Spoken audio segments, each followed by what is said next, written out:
Ал балалар, бүгін пайдалы көкөністер жайлы айтамыз. Балалар, ағзаға пайдалы көкөністерді үнемі жеп отыруымыз керек. Бүгін көкөністермен танысамыз. Бұл қандай көкөніс? Жуа, жарайсыңдар. Ал бұл қандай көкөніс? Қияр, дұрыс. Ал бұл қандай көкөніс? Картоп, дұрыс. Ал бұл қандай көкөніс? Баялды. Ал бұл қандай көкөніс? Брокколи.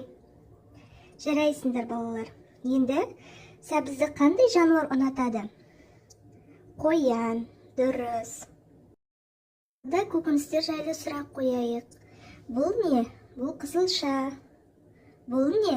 Бұл баялды. Бұл қандай көкөніс? Бұл орым жапырақ. Бұл қандай көкөніс? Бұл жуа.